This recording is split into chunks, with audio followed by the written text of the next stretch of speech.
Husband left her with a house falling apart. 7 years later, he regretted seeing what she did. Rebecca Anderson felt her legs tremble when the lawyer handed over the final papers. Her 18-year marriage had officially ended, and all that remained was an old house in rural Virginia, practically in ruins, and a zeroed-out bank account. The day Richard announced he was leaving still burned in her memory like a live ember. He came home that March afternoon with 2 packed suitcases and a smile she had never seen before. A smile of someone who had discovered something new, something that erases the entire past with frightening ease. Rebecca was in the kitchen preparing dinner, as she had done for years, when he simply said they needed to talk. There were no shouts initially, just that heavy silence that precedes earthquakes. He talked about Jessica, the 28-year-old assistant who had joined the company 2 years earlier. He talked about renewed passion, about feeling alive again, about how the marriage had become just routine. Each word was a precise stab, calculated to hurt him less and her more. Richard picked up the 2 suitcases and walked out the door without looking back. Rebecca stood there holding the wooden spoon, the pasta sauce boiling over on the stove.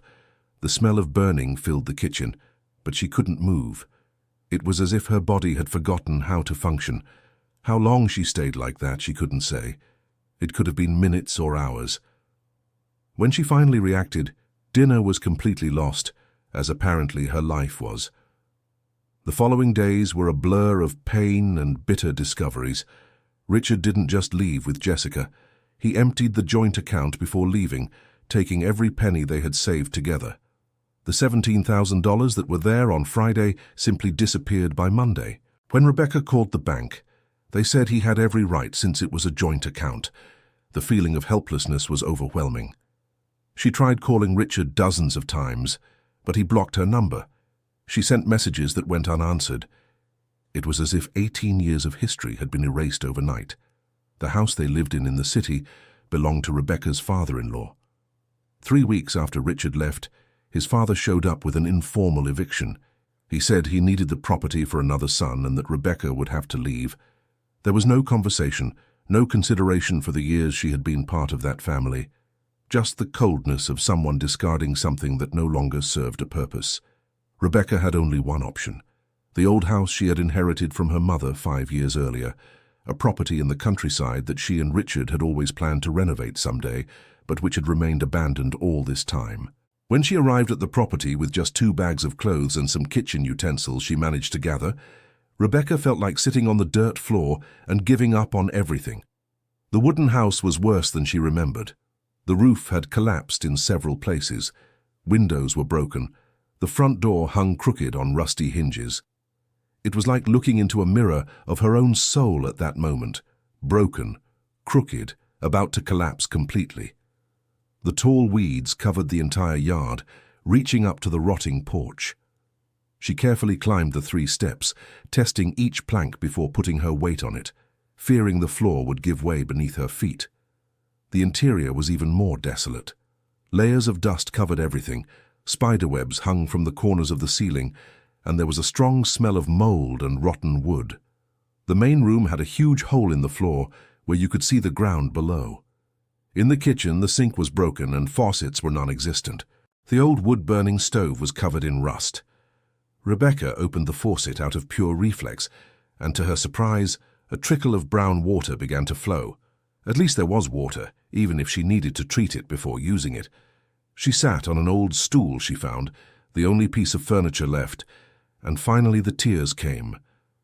She cried for hours, until there was nothing left inside her but a vast emptiness. The first night was terrible. Rebecca improvised a bed with the clothes she brought, lying on the kitchen floor, which seemed the safest place. Every creak of the wood frightened her. The wind made the whole house groan, as if in pain. She barely managed to sleep, and when she finally fell asleep, she was awakened by drops of cold water falling on her face. She opened her eyes disoriented and took a few seconds to understand where she was. It was raining outside, and the rain came in through various holes in the roof. Rebecca quickly got up, looking for something to protect herself. She found an old tarp in a corner and covered herself with it, shivering from cold and despair. How had she reached this point? How had her life crumbled so completely? When day broke, Rebecca went out to assess the damage from the rain. The house was even worse. Puddles of water formed everywhere. The swollen wood made everything even more crooked. A part of the roof that was already bad had completely given way during the night, opening a huge hole over what used to be the main bedroom. She sat on the porch steps, wet, hungry, with no money, and for the first time since it all began, she felt something beyond pain. She felt anger. Anger at Richard for destroying everything. Anger at herself for trusting blindly. Anger at life for being so cruel. But along with the anger, something small, almost imperceptible, was born. A stubborn thought that refused to die. She wasn't going to give up. She wasn't going to give Richard the satisfaction of seeing her destroyed. The nearest village was 3 kilometers away. Rebecca walked there that morning, still in the wet clothes from the previous night. It was a small place with just a few houses, a small market, a church, and a health post. People looked at her curiously as she passed. She entered the small market and explained her situation to the owner, old Jim, a man in his 60s with a protruding belly and a kind smile. She asked if she could buy some basic things and pay at the end of the month when she got some money. Old Jim looked at her for a long moment, assessing, and then nodded yes. He said he knew her mother, Mrs. Margaret, and that she had always been a good payer. Rebecca returned home with bread, margarine, rice, beans, and some vegetables. It wasn't much, but it was enough to not go hungry for a few days. She also got a bucket, soap, and some old rags that old Jim had in the back of the store. She started by cleaning the kitchen, which would be her main refuge. She scrubbed every surface until she removed years of accumulated dirt. She lit the wood stove, and to her surprise, it still worked. She cooked rice and beans, the first hot meal in days, and as she ate sitting on the floor, she felt a small victory. It was a tiny start, but it was a start. The first days were pure survival. Rebecca woke up with the sun and spent the day trying to make the house minimally habitable. She cleaned room by room, discovering things from the time her mother lived there. She found old photographs, some clothes stored in suitcases, rusty but still usable kitchen utensils. Each discovery was a connection to a past she had neglected for years. Her mother lived there alone for almost 20 years after Rebecca's father left. She never understood how her mother endured that loneliness, that simple life in the countryside. Now she understood. Sometimes, starting over far from everything is the only way to keep breathing. On the 5th day, while trying to fix the front door that wouldn't close properly, Rebecca heard footsteps on the porch. She stood up, startled, and saw a lady with completely white hair, wearing a faded floral dress and flip-flops, carefully climbing the steps. The woman appeared to be about 70, her face lined by time and sun, but with lively, intelligent eyes. She smiled when she saw Rebecca. Dear listener, if you're enjoying the story, please take a moment to like and especially subscribe to the channel. It really helps us who are just starting out, now continuing. The lady introduced herself as Mrs. Ruth, a resident of the house next door, hidden behind a small grove of eucalyptus trees. She said she had seen Rebecca arrive a few days earlier and wanted to know if she needed any help. Rebecca felt her eyes sting. It had been days since she had spoken with anyone besides old Jim at the market. The kindness of this stranger caught her off guard. She offered the small stool for Mrs. Ruth to sit, and they talked for hours. Ruth shared that she had lived there for 52 years, ever since she got married. She had known Rebecca's mother, Mrs. Margaret, well and held her in high regard. It was Ruth who helped in Margaret's final days when she fell ill. Rebecca felt guilt tighten her chest. She had only visited her mother twice in her last years, always in a hurry, always with excuses that life in the city was busy. Richard never liked coming to the countryside, saying it was a waste of time. Now she realized how much time she had truly lost, but not in the way Richard thought. Ruth looked around and asked about Rebecca's plans. She explained the whole situation, the failed marriage, the stolen money, the lack of options. Ruth listened quietly, nodding at times, as if recognizing an old story. When Rebecca finished, Ruth stayed quiet for a moment and then said something that would echo for a long time. Every reconstruction starts with the foundations, and foundations need to be solid even if simple. The next afternoon, Ruth returned carrying a heavy box. Inside were old tools, a hammer, a saw, pliers, a screwdriver, rusty but still usable nails. She said they had belonged to her husband, who passed away 7 years ago, and had been stored unused since then. Rebecca picked up the hammer with reverence, feeling the weight of the wood worn by use. Those tools told stories of repairs and constructions, of hands that worked with purpose. Ruth also brought a large tarp and helped Rebecca cover the biggest hole in the roof, at least to keep the rain out. The two women worked together all afternoon. Ruth, despite her age, had surprising strength and practical knowledge that was impressive. She pointed out where to nail, how to tighten, which boards were too rotten to trust and which ones still held up. Rebecca absorbed every lesson like a sponge. She had never done heavy manual work before. Her hands, accustomed only to light household chores and the office work she had done for a few years before marrying, soon became sore and full of blisters. But there was something deeply satisfying in seeing the immediate result of physical effort. Nailing a board and seeing that part of the floor now firm was a tangible victory, unlike the emotional complexities that had been tormenting her. As the sun began to set, Ruth said goodbye, promising to return the next day. Before leaving, she stopped at the door and looked at Rebecca with a serious expression. "Do you know why I came to help you?" she asked. Rebecca shook her head no. "Because I went through the same thing a long time ago. My first husband left me with 3 small children and a house that barely had complete walls. It was your mother who helped me back then. Now I'm returning the favor." The words hung in the air even after Ruth had gone. Rebecca never knew this story. Her mother never mentioned it. How many other things didn't she know about the woman who raised her? How many silent struggles? How many uncelebrated victories? That night, Rebecca slept a little better, lulled not just by physical exhaustion, but by a strange sense of connection to something greater than herself. The days began to follow a rhythm, waking with the sun, simple coffee, work on the house until her body begged for rest, basic food, more work, and heavy sleep at night. Mrs. Ruth appeared almost every day, sometimes bringing extra tools, other times just company. They talked while they worked. Ruth told stories about the settlement, about people who lived there decades ago, about how the place had changed and yet remained the same. She spoke of her first husband, with a distance that only time brings, without anger but also without sugary nostalgia. She said he was weak, that he ran away when things got tough, and that this was actually a gift because it forced her to discover strength she didn't know she had. A man who leaves when the house is falling down didn't deserve to be there when it was standing, she said once, and Rebecca engraved those words deep in her heart. 2 weeks after arriving, Rebecca was in the backyard trying to cut the weeds with a borrowed machete when a car stopped in front of the property. A man got out, wearing dress pants and a short-sleeved shirt, expensive sunglasses, and an expression of someone annoyed by the heat. It took Rebecca a few seconds to recognize him. It was Michael, Richard's brother. They were never close. Michael always treated her with a cold politeness, as if she were just an inconvenient appendage of his brother. He walked up to her without ceremony, looking around with poorly disguised contempt.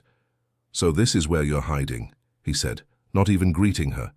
Rebecca wiped the sweat from her face and met his gaze. "I'm not hiding. I'm living in my house." "Your house?" Michael laughed humorlessly. "That's what I need to talk to you about." He pulled some papers from his pocket and handed them to Rebecca. They were old documents, contracts she didn't really understand. Michael explained with the impatient patience of someone talking to someone they consider inferior. Apparently, years ago, when Rebecca's mother was sick, Richard had loaned money for treatments, a large sum, according to Michael, and in return there was an informal agreement that if the debt wasn't paid, the property would go to his family. Rebecca felt the ground disappear beneath her feet again. She looked at the papers, trying to understand, but the words danced in front of her eyes. "This can't be true," she murmured. "Richard never mentioned this. My brother was too generous with you, Rebecca, and now that you're no longer together, I need to collect this debt. You have 2 options. Pay the 43,000 reis my family spent with interest, or hand over the property." 43,000 reis. a fortune Rebecca didn't have, never had, and had no idea how to get. She looked at Michael, at the papers, at the house behind her that was starting to become a home again, and felt despair rise in her throat like bile. "I need time to look into this with someone," she said, trying to keep her voice steady. "You have 2 weeks. After that, I'll take the necessary legal measures." Michael got back in his car and left, leaving a cloud of dust and panic. Rebecca stood there, holding the papers, feeling everything crumble again. When she could move, she ran to Ruth's house. The older woman received her on the porch, and Rebecca poured everything out, the words tumbling over each other, the panic evident. Ruth took the papers and examined them carefully, taking them to the better light. Her experienced eyes scanned the lines, while her lips moved silently. After a long time, she looked at Rebecca with a serious expression. "These papers are worthless." "What do you mean?" "I was with your mother when she got sick. I know exactly how much was spent on her treatment. It wasn't even close to that amount. And more importantly, your mother paid back every penny. I was there when she handed the money to Richard. She insisted on paying in front of me, said she didn't want to owe anything to anyone."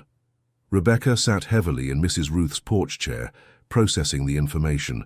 So it was a lie, or worse, a blatant attempt at theft. But how to prove it? It was her word against Richard's family, and they had resources she didn't. "Do you have any documents from your mother?" asked Mrs. Ruth. "She kept everything very organized, receipts, payment slips, papers. Your mother was careful with these things." Rebecca remembered the suitcases she found during the cleanup. She had glanced through them superficially, seen clothes and some personal items, but hadn't really gone through everything. She rushed back home and started searching. She went through every suitcase, every drawer, every corner she hadn't properly explored yet. In the third suitcase at the bottom under a wool blanket, she found a shoebox full of documents. She sat on the floor and began carefully leafing through everything. There were old paid bills, purchase receipts, certificates, deeds. And then she found it.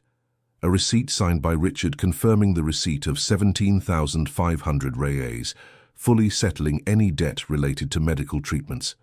The date was from 4 years ago. Rebecca held the paper as if it were pure gold. She had proof. She had a way to defend herself. But along with the relief came another devastating realization. Richard had always known there was no debt. This meant that Michael was acting on his own, trying to extort, or worse, that the two brothers had planned this together. Perhaps the lie was even older. Perhaps it was part of a plan from the beginning. Rebecca felt nauseous. How many other lies were there? How much of the marriage was real and how much was manipulation? She took the receipt to Mrs. Ruth, who examined it with approval. "This is all you need. When he comes back, you show this and send him away." "And if he doesn't accept it? What if he says the receipt is fake?" Mrs. Ruth sighed and put her hand on Rebecca's shoulder. "Then you'll need legal help, but we'll deal with that when we get there. For now, you have proof.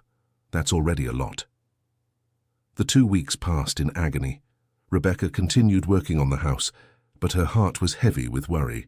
Every car noise made her jump, expecting to see Michael return. She consulted a lawyer in the neighboring village, a young man recently graduated who handled simple cases for free. He looked at the documents and confirmed that Rebecca was protected. The receipt was valid, signed and dated. Michael's attempt was clearly fraudulent, but the lawyer also warned that if Richard's family really wanted to cause trouble, they had the resources for long and draining lawsuits. On the 14th day, Michael returned, this time without the pretense of cordiality. He got out of the car, already speaking loudly, demanding a decision. Rebecca was on the porch and came down the steps with the receipt in her hand.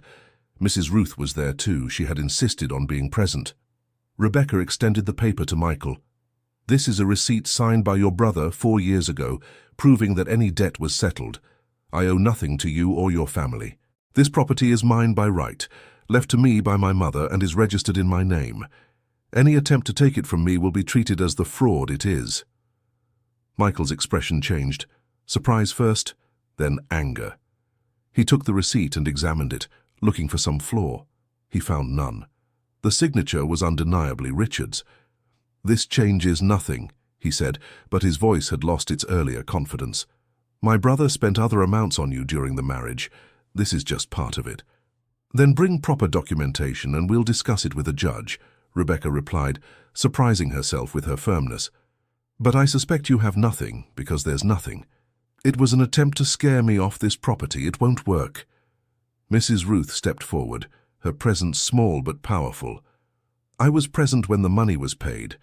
I'm a witness, and I'll testify wherever necessary.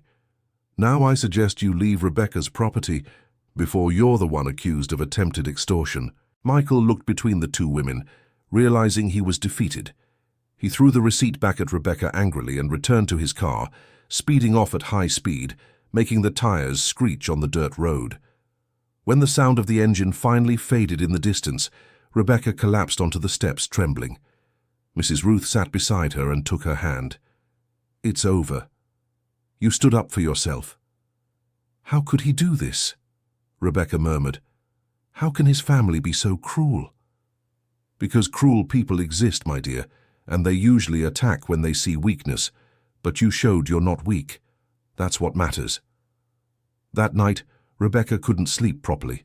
She kept turning everything over in her head. Richard's betrayal had layers she kept discovering. He didn't just leave her and take the money. He knew his brother might try to steal the property. Maybe he was even involved in the plan. The man with whom she'd shared nearly 2 decades of her life was a complete stranger. Or worse, she had been the stranger to him, a useful tool that could be discarded when something better came along. But there was something else in that insomnia, a seed of something she couldn't yet name. It wasn't just anger or hurt, it was recognition. Recognition that she had spent 18 years being a shadow, molding herself to what Richard wanted, to what she thought a marriage should be. She had given up a job she enjoyed because he said they didn't need 2 salaries. She had given up friendships because he didn't like her friends. She had given up little by little pieces of herself until almost nothing remained. And now, in the worst possible circumstance, she was beginning to find those pieces again. The following days brought a strange peace. Rebecca returned to work on the house with renewed energy. She fixed the bedroom window, replacing broken glass with screens that old Jim managed to get for her. She painted the front door with paint that Mrs. Ruth had stored away. Small improvements, but each one made a difference. The house was starting to look less like a ruin and more like a work in progress. It was during one of these work mornings that a man appeared on the property. He was older, probably in his early 70s, with graying hair, skin weathered from a lifetime in the sun, and large calloused hands. He wore old denim pants and a faded plaid shirt. He introduced himself as Frank, a resident of the village, and said he'd heard Rebecca was doing repairs alone. Came to see if you need help, he said simply. Worked my whole life in construction. I'm retired now, but my hands still work and I don't have much to do all day. Rebecca was suspicious at first. Men offering help always had a price. She'd learned that the hard way. But there was something in Frank's sincere expression that made her accept. They talked about what needed to be done. Frank walked around the house, examining with an experienced eye, pointing out problems she hadn't even noticed yet. The foundation was compromised in one corner. Some roof beams were rotten and dangerous. The old electrical wiring was a fire hazard. The list was discouraging. But everything can be fixed, Frank added. It just takes time, materials, and the right technique. I can teach the technique. You put in the time, and we'll get the materials little by little. What do you think? Why do you want to help me? Rebecca asked directly. Frank scratched his head, thoughtful. My wife went through what you're going through before we met. Her ex-husband left her and the kids in poverty. I saw how hard it was. When she was sick years ago, I promised that if I could help someone in the same situation, I would. She passed away 3 years ago. I'm keeping that promise. The sincerity in his voice was undeniable. Rebecca accepted the help, and so began a new routine. Frank showed up 3 times a week, always early in the morning. He brought appropriate tools and practical knowledge accumulated over decades. He taught Rebecca how to measure correctly, how to saw at the right angle, how to nail so it would hold weight. She was a dedicated student, absorbing every lesson, asking questions, practicing until she got it right. The conversations during the work were as valuable as the technical teachings. Frank talked about his life, about the mistakes he made, about the lessons time teaches. He said that construction is like life. It needs a solid foundation, a structure that can withstand storms and constant maintenance. If you neglect any part, everything can come crashing down. Rebecca listened and reflected. Her marriage didn't have a solid foundation. It had been built on sand, on unrealistic expectations and dependency. One day, while they were working on the roof replacing rotten boards, Rebecca asked something that had been bothering her. "How do you know when to rebuild and when it's better to tear everything down and start from scratch?" Frank stopped what he was doing and looked at her carefully. "Are you talking about the house or about life?" "Maybe both." "Well, with houses, you look at the main structure. If the main beams are good, you can rebuild around them. If they're rotten, there's no use painting over them. With life," he paused, choosing his words, "I think it's similar. If your essence is intact, you rebuild the damaged parts. If you've lost who you are in the process, you need to start over. But starting over doesn't mean giving up. It means building better." The words stayed with Rebecca. She thought about them at night, when the day's exhaustion kept her from sleeping. Was her essence intact? Did she still know who she was? Or had the years with Richard erased so much that she needed to rediscover herself from scratch? There were no easy answers, but for the first time she had the space to ask the questions. 3 months after her arrival, the house had changed. It wasn't complete, far from it, but it was no longer a ruin about to collapse. The roof was fixed, the windows worked, the door closed properly. Rebecca had even started a small garden in the front, planting seedlings that Mrs. Ruth gave her. Seeing the plants growing, even if slowly, brought a strange joy. It was life sprouting from something that was dead. It was around this time that she decided to explore the backyard more carefully. There was an old chicken coop in the back, completely overgrown with weeds. Rebecca spent a whole day cleaning and was surprised by what she found. Besides the surprisingly solid structure of the chicken coop, there was a small tool shed that she hadn't seen before, hidden behind overgrown bushes. The shed was locked with a rusty padlock. It took 3 attempts with different tools, but she finally managed to open it. Inside, protected from the moisture by solid construction, there were more tools, organized cans of nails, stacked wood, and something that caught her attention immediately: 3 large glass jars sealed with wax and cloth, partially buried in the corner of the shed, as if someone had tried to hide them. Rebecca unearthed them carefully and brought them inside the house to examine them more closely. Inside the jars were seeds of various kinds, each packaged in small cloth bags with handwritten labels: tomato, bell pepper, squash, beans, corn. But they weren't common varieties. The labels indicated names she didn't recognize, with notes about special characteristics.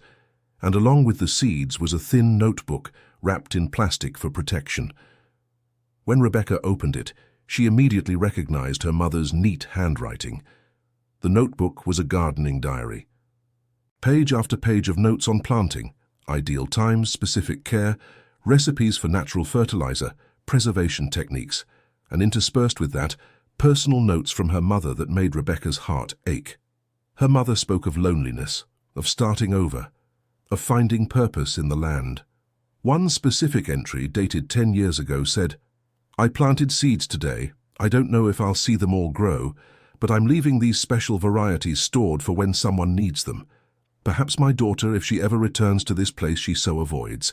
Every seed here has a history. Every plant that grows from them is resilient because it comes from generations that survived. As I survived. As she will survive, if she needs to."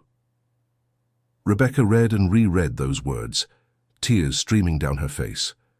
Her mother had left this for her. She knew somehow that one day Rebecca would need this legacy. The seeds weren't just plants. They were messages of resilience, of continuity, of hope. She held the notebook to her chest and cried as she hadn't cried since everything began. But this time, they weren't just tears of pain.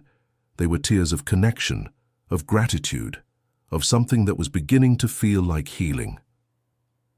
The next day, Rebecca showed the discovery to Mrs. Ruth and Frank. The two examined the seeds with interest. Mrs. Ruth picked up a few bags and nodded with approval. "Your mother knew plants. These here are heirloom varieties hard to find today. Some people pay good money for seeds like these, and the notebook, she flipped through it carefully, is a treasure. Knowledge accumulated over years.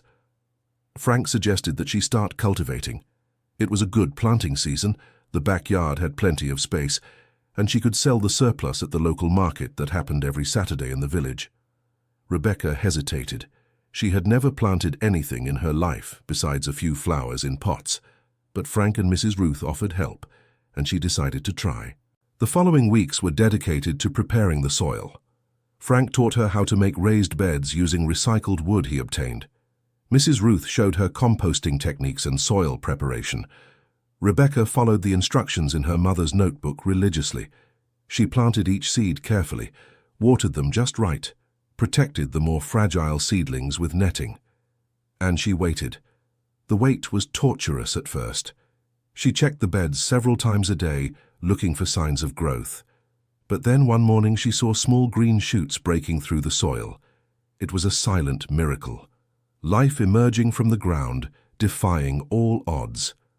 She called Mrs. Ruth and Frank to see, and the three of them stood there looking at those little sprouts as if they were the most important thing in the world.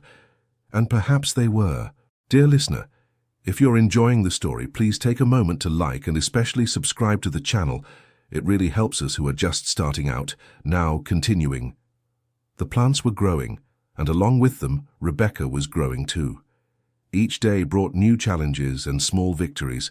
A tomato plant that ripened perfectly, a huge squash that grew when she had already given up, beans that sprouted so vigorously she needed to build support structures. The garden was turning into a small vegetable patch, and the vegetable patch was turning into a source of hope. But not everything was rosy, literally. One day, Rebecca arrived at the garden and found half of the pepper plants uprooted. Footprints in the soil indicated that someone had entered during the night and deliberately destroyed her work. Her heart sank. Who would do this? Why? She told Frank and Mrs. Ruth, who were as outraged as she was. Frank suggested fencing the property, but there was no money for materials. Mrs. Ruth had a suspicion about who it might be. A man from the settlement named Hank, known for being a troublemaker who had conflicts with almost all the neighbors. He lived on the property next to Mrs. Ruth's and had always been bothered by Rebecca's presence, thinking she was stuck up because she came from the city. Rebecca decided to confront him directly. She went to his house, a poorly maintained building surrounded by trash and aggressive dogs. Hank was sitting on the porch drinking beer, even though it was only 10 in the morning. When he saw Rebecca, he smiled unpleasantly. "Come to visit? I thought city princesses didn't mix with us." "Was it you who destroyed my garden?" Rebecca went straight to the point. "What if it was?" "Why? What did I do to you?" Hank spat on the ground and stood up, staggering a little. "You didn't do anything. I just don't like people from outside coming in and trying to change things. This place was peaceful before you arrived with your ideas." "What ideas? I'm just trying to live my life, fix my house." "Oh, really?" And filling Mrs. Ruth and Frank's heads with this planting and growing stuff. "They're old enough to rest, not to be carrying heavy loads around because of you." Rebecca realized it wasn't really about her. It was about him, about his own misery that became more obvious when contrasted with her effort. It was envy disguised as irrational hatred. "Look, Hank, I don't want any trouble with you. I just want you to leave me alone. If you have any complaints, come talk to me. Don't destroy my work. And if I don't want to leave you alone." He took a few steps toward her, threateningly. Rebecca held her ground, even with her heart racing. "Then you'll have to put up with me the way I am, because I'm not leaving. This is my home, my land, and I'll do whatever it takes to live here." She turned and left before he could respond, her legs trembling but proud of having stood up to him. She didn't know if she had solved anything, but at least she had shown she wasn't weak. That night she barely slept, worried about what Hank might do. But in the following mornings nothing happened. The garden remained intact. Apparently confronting him had worked, or he had simply lost interest. Either way, it was a small but significant victory. 5 months after arriving, Rebecca had her first sale at the market. She brought peppers, tomatoes, and some pumpkins. She didn't expect much, but to her surprise, everything sold quickly. People commented on the flavor, the size, the quality, An elderly lady asked if she had more and if she could reserve some for the following week. Rebecca returned home with $100 in her pocket and a smile she couldn't wipe off. It was the first money she had earned through her own effort since her marriage ended. It wasn't much, but it was hers. She had planted, cultivated, harvested, and sold. Every step had been her work. The feeling of independence was intoxicating. That night, she made a special meal to celebrate. She bought a small piece of meat, made well-seasoned rice, and prepared a salad with vegetables from her own garden. She ate alone, but didn't feel lonely. She felt complete in a way she hadn't remembered feeling in years. Sales continued in the following weeks. Rebecca started to have regular customers. One woman ordered tomatoes every week to make sauce. An elderly man bought all the pumpkins to feed his cattle. A young couple wanted bell peppers for preserves. The money wasn't enough to live comfortably, but it covered basic bills and allowed them to buy materials for the house. It was when she was returning from the market, with an empty basket and some money in her pocket, that she saw a young woman standing in front of her property. The girl was in her early 20s, wearing simple but clean clothes, and was looking at the house with an expression of curiosity. When she saw Rebecca approaching, she smiled timidly. "Sorry to show up like this without warning. My name is Olivia. I'm an architecture student, and I heard about what you're doing here." Rebecca stopped in front of her, confused. "What I'm doing?" "Renovating this old house. They say you're using sustainable techniques, reusing materials. I'm working on a project about restoring old buildings in the countryside, and I thought, would you let me document what you're doing here?" Rebecca's first reaction was to refuse. She wasn't doing anything special, just trying to survive. But Olivia insisted. She said she was looking for practical examples of low-cost restoration for her final project. She showed a notebook full of sketches and notes. There was genuine passion in her eyes, a curiosity that Rebecca recognized. It was the same one she felt when she discovered something new about building or planting. "Can I think about it?" Rebecca asked. "Of course, here's my number. You can call me when you decide." Olivia handed over a piece of paper with a scribbled number and left, leaving Rebecca intrigued. She talked to Frank and Mrs. Ruth about it later. Frank found it interesting. He said documenting the process could help other people in similar situations. Mrs. Ruth was more skeptical, worried about outsiders bringing unwanted attention. But both agreed it was Rebecca's decision. After thinking for a few days, Rebecca decided to accept. She called Olivia and they arranged a meeting. The girl showed up with a camera, a notebook, and contagious enthusiasm. She started by measuring everything, photographing every detail, asking about the techniques used. Rebecca explained what Frank had taught her, showed the recycled materials, talked about the challenges.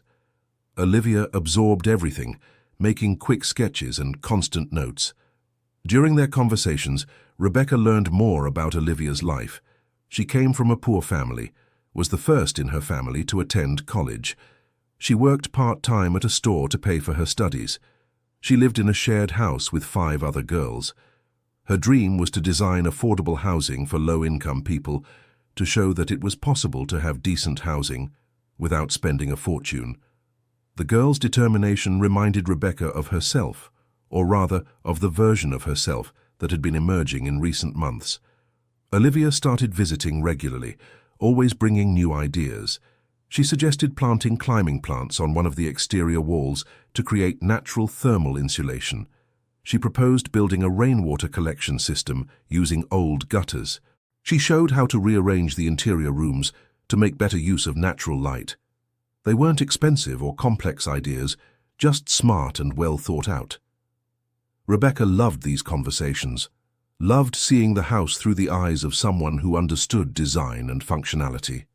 One day, Olivia arrived particularly excited.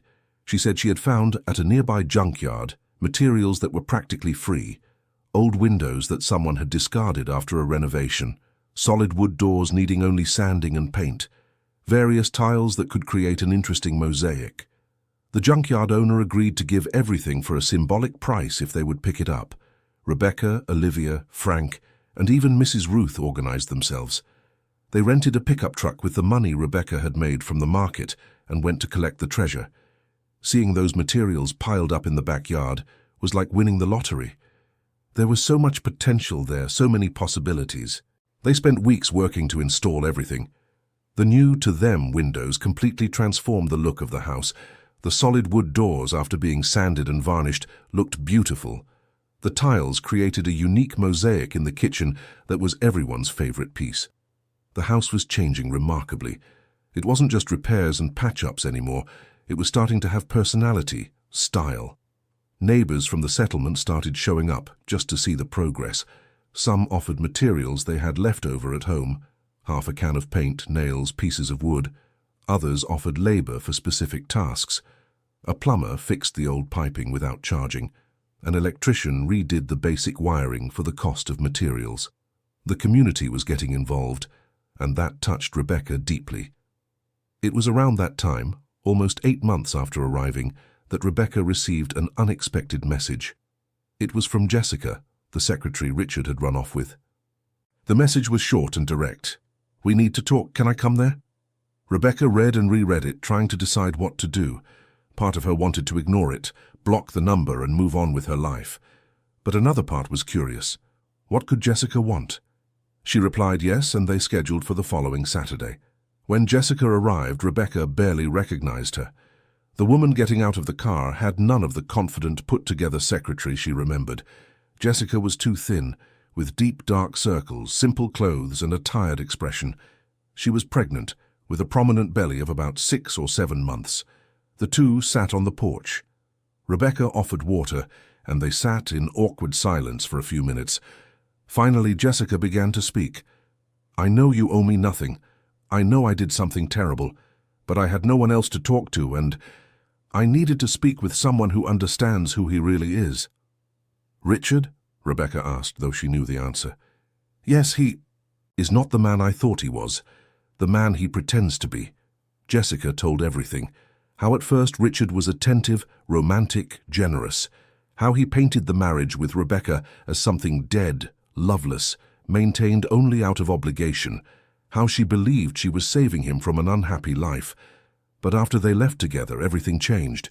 Richard started becoming controlling, jealous, cruel. When she got pregnant, he became furious, said she had done it on purpose to trap him. The money he took was quickly spent on gambling and drinking, addictions he had hidden for years. Now they had almost nothing. Jessica was trying to work while pregnant to pay the bills. Richard spent his days drunk, blaming her for everything. "And the worst part," Jessica continued, voice breaking, "is that I've started to understand what I did to you. I destroyed your marriage, your life. And for what? To find out that he uses everyone, that he's incapable of loving anyone but himself." Rebecca listened to everything in silence. She felt no satisfaction in seeing Jessica suffering. She only felt a deep sadness. Sadness for the young woman who had been deceived, for the baby coming into a world already full of problems, for all the years she herself had wasted on a man who was worthless. "Why are you telling me this?" Rebecca asked gently. "Because I need to know it's possible to get out. I need to see that someone made it. When I passed by here and saw what you're doing, I saw that you managed to rebuild. I need to know how." "It wasn't easy," Rebecca said honestly. "Some days it still isn't. But I had help. Good people who reached out when I needed it most. And I had to choose between drowning in the past or building a future. I still make that choice every day." Jessica cried then, and Rebecca found herself comforting the woman who had helped destroy her marriage. It was a surreal situation, but she couldn't feel angry. Jessica was just another victim of Richard, perhaps even more vulnerable than Rebecca had been. Because Rebecca at least had years to know him, had time to build her own life before. Jessica was caught young, pregnant, without a support network. "What are you going to do?" Rebecca asked. "I don't know. I'm thinking about going back to my parents' house. They won't welcome me with open arms, but it's better than staying with him." "Do that, and cut contact with Richard completely. A man like that doesn't change, he only gets worse." Do you think I can do it? Start over alone with a baby?" Rebecca took Jessica's hand and squeezed it. "I think, when there's no choice, we discover strength we didn't know we had. It won't be easy, but it will be worth it." Jessica left shortly after, leaving Rebecca with conflicting feelings. She told what happened to Mrs. Ruth, who shook her head with the wisdom of someone who has seen such stories repeat for generations. "A bad man destroys everything he touches," said Mrs. Ruth, "but a strong woman always rebuilds." The following months brought significant changes. The vegetable garden was producing so much that Rebecca couldn't sell everything alone at the market. She began partnering with small stores in the neighboring village, supplying fresh greens and vegetables. The money improved considerably. It wasn't wealth, but it was enough to live with dignity and still invest in home improvements. Olivia continued visiting and documenting everything. Her project was taking impressive shape. She showed Rebecca the technical drawings, the floor plans, the cost calculations. The entire house restoration was being transformed into a practical manual on how to renovate old buildings with limited resources. It was fascinating to see manual labor translated into technical language, into something that could help other people. The relationship between Rebecca and her daughter, Emma, had been another challenge. The girl was 16 when her father left her mother. Initially, she stayed with Richard and Jessica, believing his version about the end of the marriage. But over time, she began to see the cracks in the facade her father maintained. Richard treated her as a burden when he was drinking, ignored her needs, used the little money he had on useless things while his daughter went without school supplies. Emma began seeking out her mother through timid messages. First, asking about practical things, where she was, how she was. Then asking if she could visit. Rebecca said yes, always, the door was open. The first visit was awkward. Mother and daughter barely knew what to say, separated by months of hurt and misunderstandings. But Rebecca didn't push. She showed her the house, the garden, introduced Emma to Mrs. Ruth and Frank. They talked about simple things, school, friends, future plans. The visits became more frequent. Emma began spending weekends. She helped in the vegetable garden, learned to cook recipes they found in her grandmother's notebook. Gradually, the relationship was being rebuilt. It wasn't like before. It never could be. But it was something new, more honest, perhaps. One evening, while preparing dinner together, Emma finally spoke about what she was feeling. "I'm sorry for taking his side at the beginning, Mom. I thought you had given up on us. He made it seem like you were the one who chose to leave."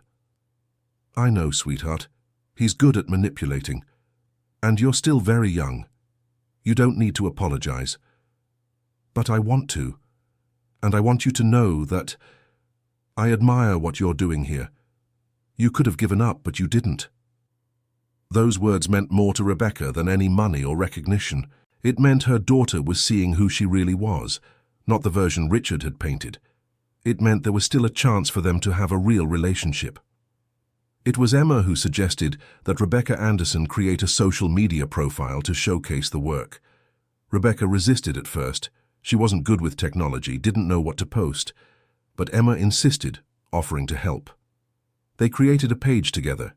They posted before and after photos of the house, short videos showing cultivation techniques, stories about special seeds.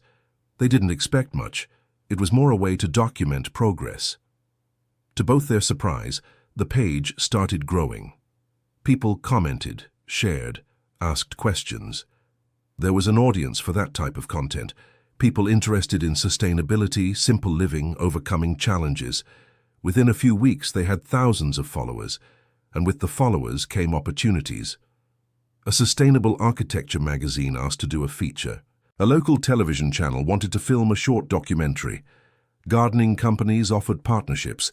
It was overwhelming and exciting at the same time. Rebecca had never sought attention, but now that she had it, she was discovering that her story resonated with many people, mainly women of a similar age, who had gone through difficult separations, who were rebuilding lives. The magazine article was published 3 months later. When Rebecca saw it, she couldn't believe it. There were beautiful photos of the house, the garden, herself working.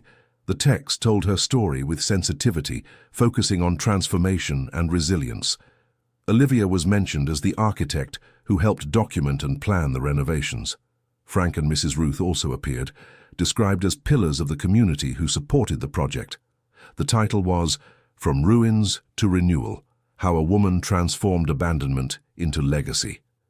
The impact was immediate. People started showing up wanting to see the house in person.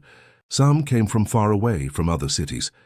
Rebecca initially felt uncomfortable with the attention, but Mrs. Ruth suggested she turn it into something productive. Why not hold workshops, teach the techniques she learned, share knowledge about cultivating special varieties, charge a fair price that would help sustain the property? The idea was good, but Rebecca was afraid she wasn't qualified enough. She had no formal training. It was all practical, learned day by day. But Frank argued that was precisely the value. She knew how to do things with little, knew how to improvise, knew how to find creative solutions. It was exactly what people in similar situations needed to learn. Rebecca decided to try. She organized the first workshop with help from Emma and Olivia. They promoted it on social media, expecting maybe 5 or 6 people. 23 showed up. People of all ages, some from quite far away. Rebecca talked about her experience, showed practical techniques, answered questions. In the end, everyone wanted to know when the next one would be. The workshops became monthly, then bi-weekly. The money coming in finally allowed them to do major renovations that were pending. The problematic foundation was reinforced. The electrical system was completely redone safely. A decent bathroom was built with a real shower and proper plumbing. The house was becoming not just habitable, but comfortable. Dear listener, if you're enjoying the story, please take a moment to like and especially subscribe to the channel. It really helps us who are just starting out. Now continuing. It was during one of these workshops that something unexpected happened. One of the participants was a lady named Barbara, about 65 years old, who arrived with her adult daughter. Barbara had a fragile appearance but determined eyes. During the break, she struck up a conversation with Rebecca. "My story is similar to yours," Barbara began. "My husband left me 15 years ago. She didn't take money because we didn't have any, but she took my confidence in myself. I spent years thinking I had failed, that I wasn't good enough. It was only 2 years ago, when my daughter showed me his online profile, that I began to understand it's not about being good enough for someone. It's about being whole on your own." "And did you manage it? To become whole on your own?" Rebecca asked. "I'm managing. It's daily work. But seeing what you've done here gave me courage to start my own project. I always wanted to do pottery, but he said it was nonsense. Now I've started classes. I'm not good yet, but I'm learning, and I'm happy." The conversation with Barbara marked Rebecca. It made her realize her journey had impact beyond herself. Every story shared, every example of overcoming, created waves that touched other lives. It was responsibility and privilege at the same time. The seasons kept passing. The first complete winter in the house was challenging. It was cold and the old house didn't have proper insulation. Rebecca improvised with what she had. Heavy curtains on the windows, old rugs on the floor, the wood stove lit whenever possible. But she survived. She learned to appreciate the cold, the beauty of frosty mornings covering the garden, the special silence that winter brings. Spring brought an explosion of life. The plants grew with renewed vigor. Flowers she didn't even know existed sprouted all over the backyard, a gift from her mother's seeds that had waited patiently in the soil. The garden became spectacular, full of colors and aromas. Workshop visitors began asking for seeds. Rebecca, remembering her mother's legacy, began selling small packets with growing instructions. It was another source of income, modest but steady. It was on a spring afternoon, almost a year and a half since she had arrived, that Rebecca received an unexpected visit. An elegant gentleman, about 70 years old, wearing a suit despite the heat, stepped out of an imported car. He introduced himself as William Thornton, a retired businessman, and said he had read about the house in the architecture magazine. "My granddaughter is studying architecture and showed me your project," William explained. "I was impressed, very impressed. I'd like to discuss a proposal." They sat on the porch, now furnished with chairs that Rebecca and Frank had made using recycled pallets. William got straight to the point. He had an investment fund focused on sustainable and social impact projects. He wanted to invest in Rebecca's property, transform it into a reference center for sustainable restoration and family farming. He offered a substantial amount of money to expand everything, build proper structures for workshops, create professional nurseries for the special seeds, hire people to help. "And what would I become?" Rebecca asked, suspicious. "Would you become the owner of everything?" "No. The property would remain yours. The investment would be in the form of a partnership. You maintain total control over the project. I provide resources and connections. We share profits if there are any. But the focus is impact, not money." It seemed too good to be true. Rebecca asked for time to think. She talked with Mrs. Ruth, with Frank, with Olivia, even with Emma. Everyone thought it was an incredible opportunity, but also warned to have everything well documented legally. They didn't want to see Rebecca lose what she built to small print in contracts. Rebecca did something she would never have done in the past. Hired a real lawyer to review the proposal. It cost a lot, but it was necessary. The lawyer examined everything meticulously and confirmed it was legitimate. William really only wanted to invest without taking ownership or control. There were protective clauses, everything was clear and fair. Here it was indeed a genuine opportunity. Before accepting, Rebecca had a final conversation with William. She wanted to understand his real motivations. "Why do this?" he asked. "You have enough money. You don't need this project." William sighed and looked away for a moment before answering.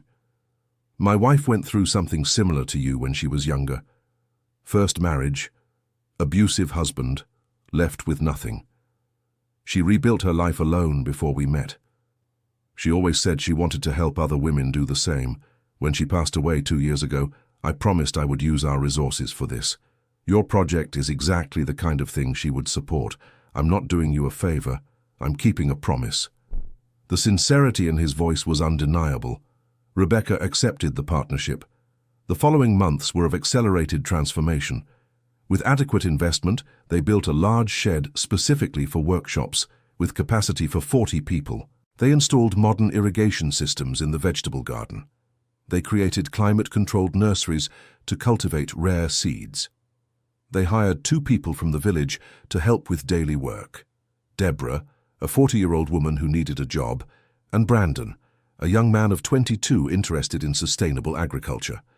Olivia finished college and, when she received a job offer from an architecture firm in São Paulo, she refused.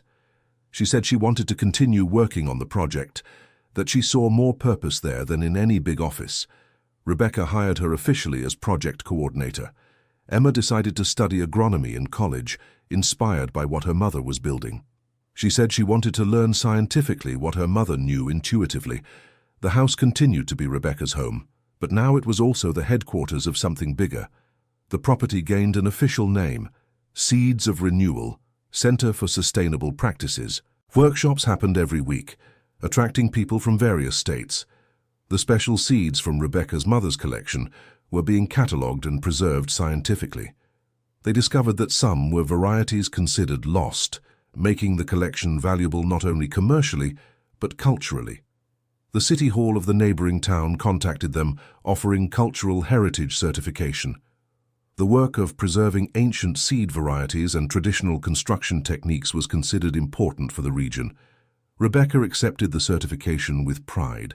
It was official recognition that what she was doing had value beyond the personal. Frank, who had been fundamental in everything from the beginning, started teaching at the center.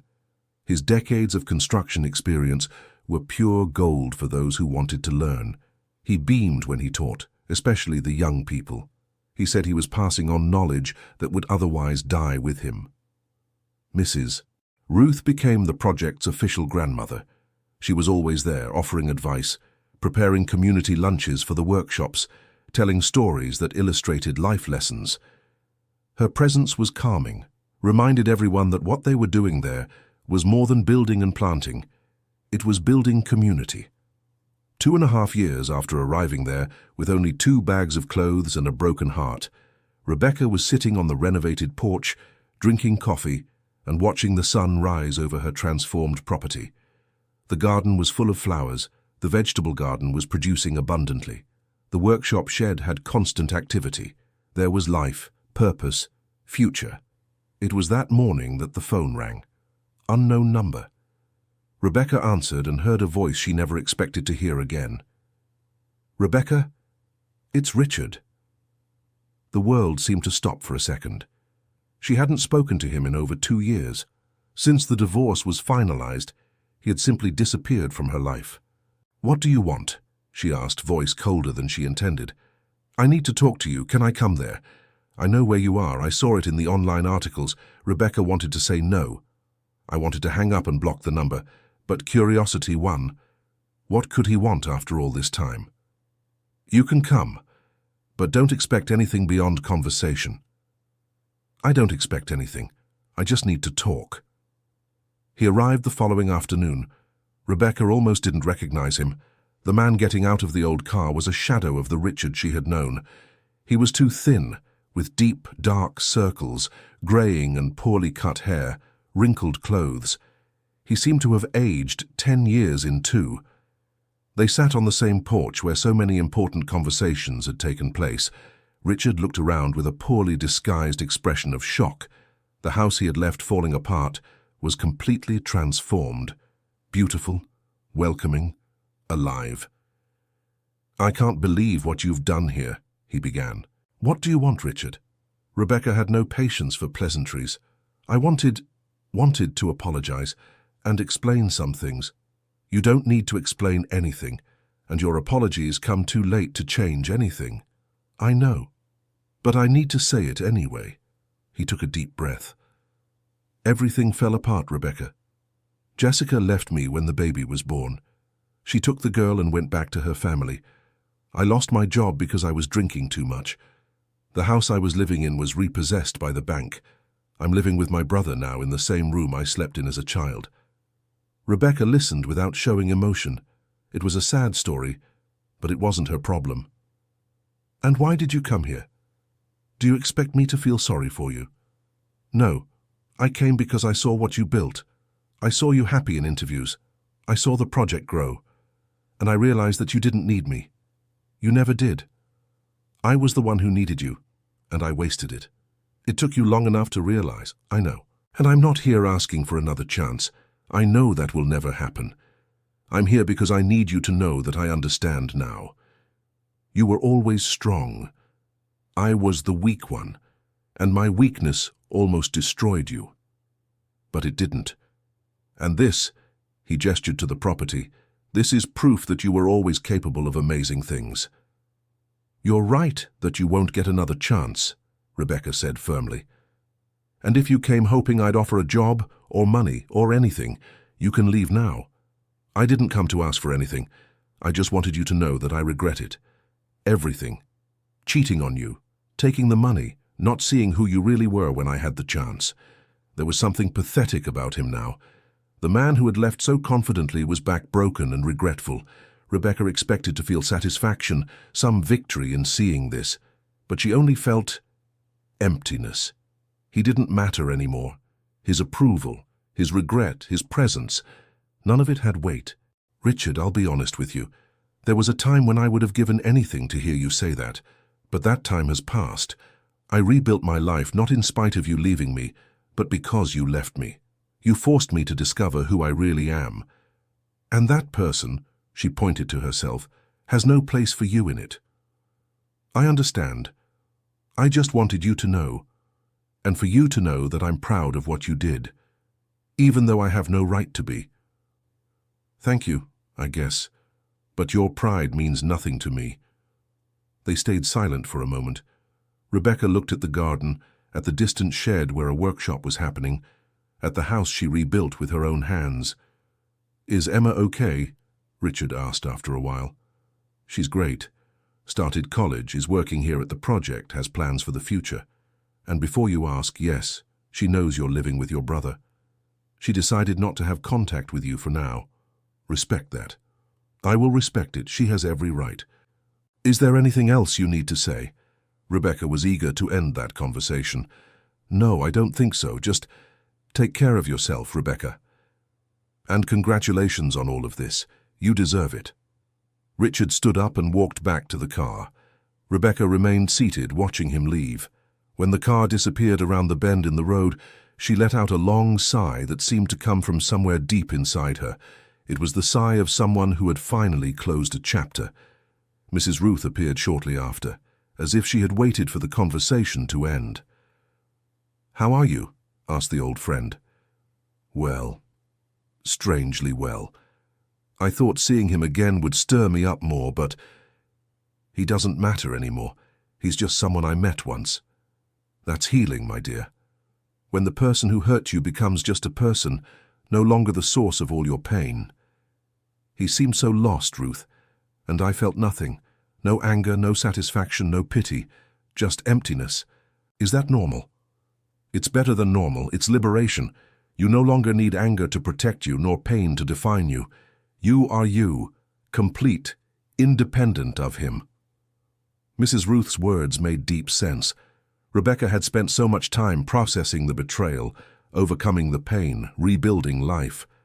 But she hadn't noticed the exact moment when Richard stopped occupying emotional space within her. It was like discovering that a weight you had been carrying for a long time was simply no longer there. That evening there was a celebration at the center, not because of Richard, but because it was Frank's birthday. 75 years, a reason to celebrate. They had a community barbecue with villagers, workshop participants, friends that Rebecca didn't even know she had until a few years ago. There was music, dancing, laughter. Emma brought the guitar and played songs her grandmother used to sing. Mrs. Ruth told old stories. Olivia showed the plans for the next expansion of the project.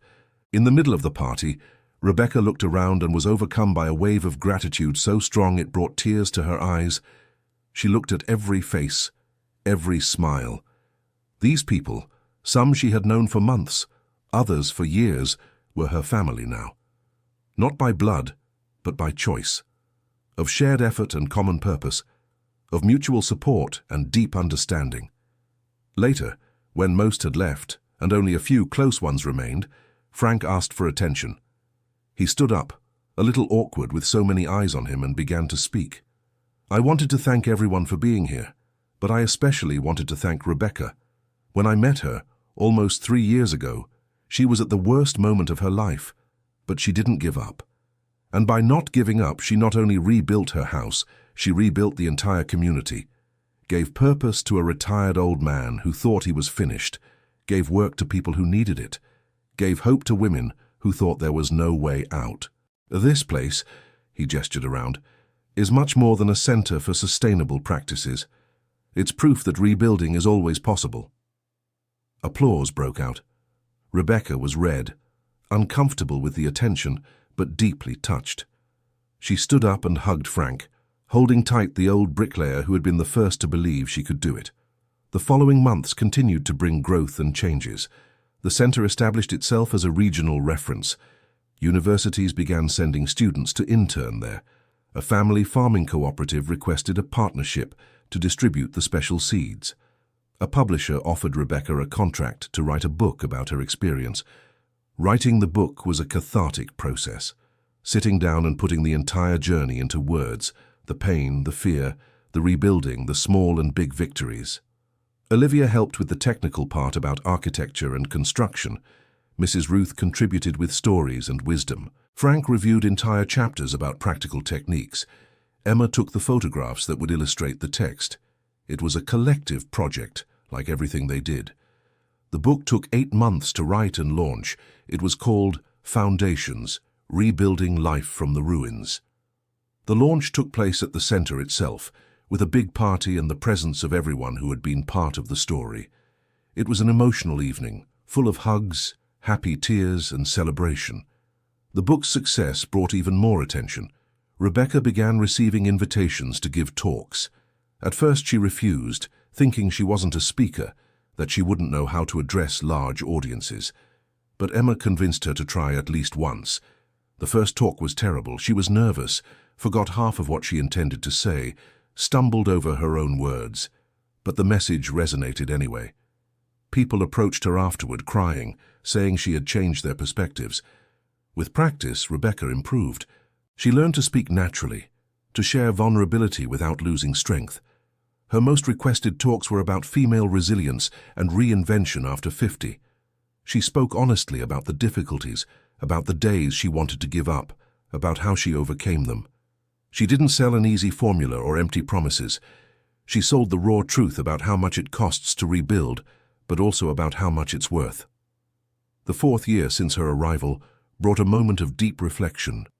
The center was completely established. It had a permanent staff of 6 people, hundreds of annual participants in the workshops, partnerships in 3 states. The garden and the vegetable patch were functional works of art, providing abundantly. The house was beautiful, comfortable, a physical testament to transformation. Rebecca had enough money to live well, save a little, invest in what mattered. She was sitting in the same spot where she had sat on the first morning 4 years ago, the front porch, now completely renovated. Back then, she was a broken woman trying to figure out how to survive the day. Now she was a whole woman, building a future, not just for herself but for others. The transformation was undeniable, but there was restlessness too. Rebecca was approaching 45. She began to question what more she wanted from life. The project was running well, almost on autopilot in many aspects. Emma was an independent adult. The house was finished. What would come next? It was during one of these reflections that Barbara, the lady from the workshops, came for a visit. She brought ceramic pieces she had made, beautiful vases, simple but touching sculptures. She wanted to know if Rebecca would be interested in selling them at the center. "Of course," Rebecca said immediately, "but tell me, how is the pottery going?" "Well, very well, actually. I opened a small studio. I teach other women. It's humble, but it's mine. And I'm happy in a way I never thought possible at this age." "This age? You're doing great." "I'm 67, Rebecca. Society thinks women my age should retire from life, just take care of grandchildren and wait for time to pass. But I'm discovering that I still have so much to contribute, to create, to live." The conversation planted a seed in Rebecca's mind. She started thinking about expanding the center's concept. Why not create specific programs for older women? There was a social narrative that women after a certain age no longer had productive purpose, but Rebecca saw examples around her to the contrary. Ruth, at 71, vibrant and active, several workshop participants over 60, reinventing careers and passions. She talked with the team about creating an initiative focused on economic and personal empowerment for women 50 and over. They would call it Mature Renewal. The idea was to offer not only practical skills workshops, but also mentorship, networking space, assistance for those who wanted to start a business. There was a clear need. There was demand. Why not fill that gap? The program was launched 6 months later. The response was overwhelming. Women came from far away to participate. Each had a unique story, but there was a common theme. They had spent decades defined by relationships, by family roles, and now they wanted to discover or rediscover who they were as individuals. Rebecca understood perfectly. It was her story too. One of the participants, Dorothy, 62 years old, stood out. She had been a teacher for 40 years, retired for 2. She had been devastated when her husband passed away during the first year of retirement, feeling she had lost not only a companion, but her identity. She spent a year depressed, without direction. When she discovered the program, she almost didn't come. She thought she was too old to start something new. But she came and she flourished. Dorothy had a natural ability with medicinal plants. She knew how to identify herbs, knew their healing properties, had recipes passed down by her grandmother. In the program, she developed these skills into a small business. She started producing natural ointments and tinctures, selling them at the local market. Then she expanded to workshops on medicinal herbs. In less than a year, she had a thriving business and, more importantly, a renewed purpose. "You saved my life," Dorothy once told Rebecca. "I didn't save anything. You saved yourself. I just offered the tools." Don't downplay what you do here. The right tools at the right time make the difference between building and crumbling. Stories like Dorothy's multiplied. Every woman who went through the program left not only with practical skills, but with renewed self-esteem and confidence. Many came back later, not as students but as mentors, wanting to pass on what they had received. A virtuous cycle was forming. The 5th year was one of consolidation and surprises. The center celebrated its anniversary with a big event. Local authorities came, there was media coverage, celebrations lasted the entire weekend, but the biggest surprise came a few days later. Rebecca received a formal letter from the Department of Culture. The work of preserving rare seeds was being officially recognized as intangible cultural heritage. More than that, they were offering substantial financial support to expand the seed bank, create a free distribution program for family farmers, and develop a research center on traditional varieties. It was recognition beyond what she had imagined. What started as an accidental discovery in an old shed was becoming a project of cultural importance. Rebecca felt her mother's presence in that moment. It was as if Margaret had known, had planned everything, had left a legacy that would grow to touch so many lives. The implementation of the new seed program took a year. They built a specific climate-controlled facility for storage and study. They hired an agronomist specialized in traditional varieties. They established partnerships with universities interested in researching plant genetics. They created a distribution system for small farmers who wanted to diversify their crops. The work was immense but rewarding. Rebecca saw her original project multiply in directions she had never imagined. But there was something else she was beginning to feel, a need for personal space, for life beyond the project. The center had consumed 5 years. It had been necessary, it had saved her in many ways. But now that it was established, she needed to remember that she was a person, not just the founder of a project. It was Frank himself who confronted her about this. "You don't go out just to go out anymore," he commented one afternoon. "It's always a meeting or a workshop or planning. When was the last time you did something just because you wanted to, without a productive purpose?" Rebecca was left without an answer. He was right. She had lost herself in the project just as she had lost herself in her marriage before. It was a pattern, she realized. She defined herself by external roles, wife before, founder now, and forgot to just be Rebecca. "What do you suggest?" she asked. "Take a vacation, for real. Let the team handle everything for a week. Go somewhere you've always wanted to visit. Or just stay here but don't work. Read books, paint something, do nothing. But do it for you, not for the project." The idea was frightening, but Rebecca knew it was necessary. She arranged everything to be away for 10 days. She gave detailed instructions to Olivia, who was more than capable of managing in her absence. And then she did something she hadn't done in years. She took a bus and traveled. Not for professional commitments or lectures, just to travel. She went to the coast, to a small town she had heard was peaceful. She rented a simple room in a family-run inn. She spent days just walking on the beach, reading, watching the ocean. No work phone, no urgent emails, no decisions to make. It was uncomfortable at first. She caught herself thinking about the center, worrying if they were doing well without her. But gradually she managed to relax. In those days of silence and distance, Rebecca made discoveries about herself. She realized she enjoyed painting. She bought watercolors and spent hours trying to capture the colors of the sea. She discovered she loved swimming at dawn when the beach was empty. She rediscovered the pleasure of reading fiction, books that didn't teach anything practical but transported her to other worlds. They were small, simple things, but they were hers. They didn't contribute to any project, didn't help anyone, didn't build anything tangible. And precisely because of that, they were precious. When she returned, she felt renewed.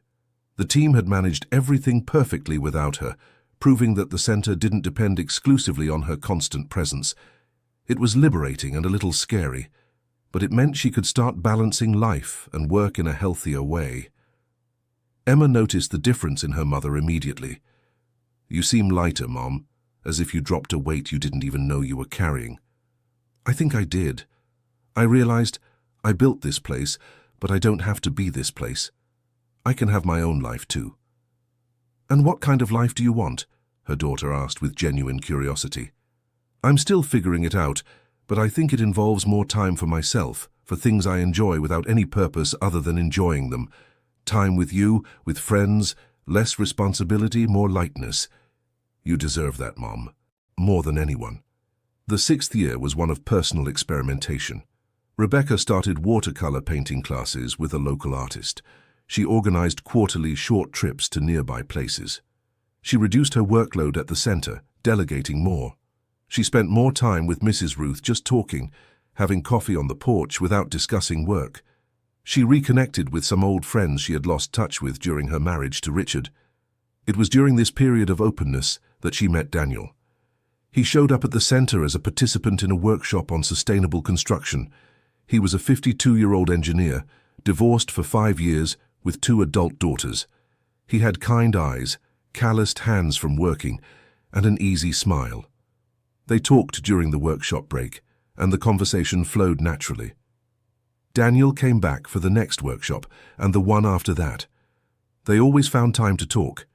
It wasn't romance, at least not at first. It was genuine friendship, a connection between 2 people who understood new beginnings and scars. Daniel told her about his difficult divorce, about the years it took him to find himself again. Rebecca shared pieces of her story. There was comfort in being understood without having to explain every detail. It was Emma who noticed first. "You like him," she said simply. "Daniel, he's a friend." "Mum, you smile differently when you talk about him, and you spend more time choosing your clothes on the days he comes to the center." Rebecca laughed, but her daughter's words made her think. Did she like him? It had been so long since she thought about romance, about intimate connection with someone. The idea was frightening, but also interesting, maybe? Daniel made the first move a few months later. He invited Rebecca to dinner, just the 2 of them, at a restaurant in the neighboring town. She almost refused, but something made her accept. The dinner was wonderful. They talked for hours, about everything and nothing. There was no pressure, no heavy expectations, just 2 people enjoying each other's company. At the end of the night, when he drove her back, Daniel was honest. "I like you, Rebecca, more than just a friend. But I also know you have a complicated history, and the last thing I want is to pressure you. So I'll be clear. I'm interested, but on your time. If you want to explore this, great. If you don't, we can stay friends. No hard feelings." His honesty disarmed her. It wasn't games, it wasn't manipulation. It was an adult being an adult, communicating clearly. Rebecca asked for time to think, and he accepted without any problem. She spent days processing. She spoke with Mrs. Ruth, who gave her usual wise advice. "You don't need to decide the rest of your life right now. You just need to decide if you want to get to know him better. Small steps, my dear, always small steps." Rebecca decided to try. She and Daniel started meeting regularly. It wasn't an intense relationship. They were adults with established lives, responsibilities, hard-won caution. But it was good. He made her laugh. He respected her boundaries. He didn't try to take control or change her. It was genuine companionship. Months later, Daniel met Emma officially. Her daughter approved, happy to see her mother happy. He introduced Rebecca to his daughters, who were welcoming. They weren't in a rush to live together or get married. Each had their own home, their own life. But they enjoyed sharing time, building something slow and solid. The 7th year arrived almost without them noticing. Rebecca woke up one morning and realized it had been exactly 7 years since that devastating day when Richard announced he was leaving. 7 years since her world fell apart. And now, looking around, she saw a completely new world she had built from the ruins. The house was beautiful. Not just fixed up, but transformed into a real home. The garden was lush. The center was thriving, touching hundreds of lives.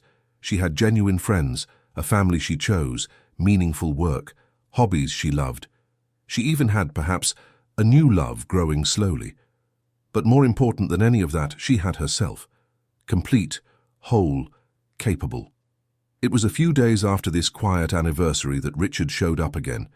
Rebecca was in the garden when she saw him. This time he hadn't called ahead, he just appeared. He looked a little better than the last time, cleaner, better clothes, but he still had that air of a defeated man. "I know I shouldn't have come without calling," he began. "No, you shouldn't. What do you want?" "I was passing through the area and I wanted to see. I wanted to see you." Rebecca continued what she was doing, pruning some plants. She wasn't going to interrupt her day for him. Well, you're seeing. And now? The place is incredible.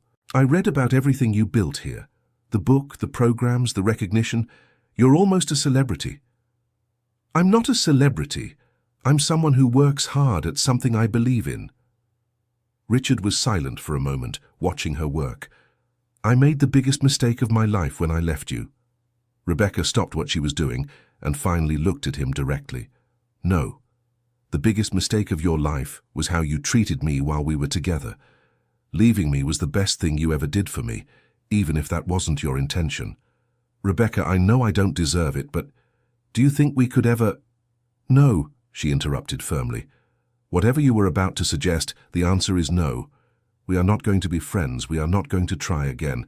There is nothing between us except a past that I have moved on from. Are you with someone? He asked, and there was genuine pain in his voice. That's none of your business, but since you asked, yes, I am seeing someone. But even if I weren't, you still wouldn't have a chance. Because I've learned that being alone is infinitely better than being with the wrong person. Daniel appeared at that moment, coming from the center. He saw Richard and immediately understood who he was. He approached and stood beside Rebecca, a solid and comforting presence, but making it clear that she was in charge of the situation. Richard looked between the two of them, and something changed in his expression. It wasn't just the new relationship, it was everything. The magnificent house, the thriving garden, the vibrant project, her confidence, the evident happiness. It was seeing everything he could have had if he hadn't been such an idiot. I'm leaving, he finally said. I just wanted to see you one last time, and to say that you deserve all this happiness. I know I deserve it, Rebecca replied without arrogance, just certainty. It took time to learn, but I know now. Richard nodded and went back to his car. This time Rebecca knew he wouldn't return, not because she asked him to, but because he finally understood he had no place there. She turned to Daniel and smiled. Sorry about that. You don't need to apologize. It's part of your story, and your story is what brought you here. And you? Doesn't it bother you? Bother me? I'm impressed. You turned the worst thing that happened to you into something extraordinary. Who wouldn't admire that? That evening there was a party at the center, not for any specific reason, just a celebration of the community they had built together. Rebecca looked around at all the faces, Mrs. Ruth laughing as she told a story, Frank playing the guitar, Olivia showing new plans, Emma dancing with friends, Dorothy and Barbara chatting about their businesses, Deborah and Brandon organizing the food, and Daniel by her side, his hand gently holding hers. They were all there by choice. United not by blood or obligation, but by shared purpose and genuine affection. This was a true family, built brick by brick, just like the house, founded on mutual respect and working together. What are you thinking about? Daniel whispered. That 7 years ago I was completely broken, thinking my life was over. And now I'm here with all these amazing people doing work that matters in a place that I built. I can't even recognize the woman I was. And is that a good thing? It's great. That woman needed to break so this one could be born. The celebration continued late into the night. When everyone had finally left and Rebecca was alone on the porch, she looked up at the stars and felt a deep gratitude. Gratitude for the people who had helped her. Gratitude for having the strength to carry on during the darkest days. Gratitude even, in a strange way, for Richard having left. Because without that pain, without that need, she would never have discovered what she was capable of. The house that had almost completely fallen down was now solid, beautiful, full of life. And the woman who had almost crumbled was now whole, confident, fulfilled. They were reflections of each other, both rebuilt from the foundations, both stronger for having been broken and put back together. Rebecca Anderson, at 46 years old, finally knew who she was. Not someone's wife, not a victim of circumstances, not an unfinished project. She was a complete woman, the owner of her story, the builder of her destiny. And that, she realized, was the greatest legacy she could leave, living proof that rebuilding is always possible, that it's never too late, that from the worst ruins, the most beautiful gardens can sprout. End of story.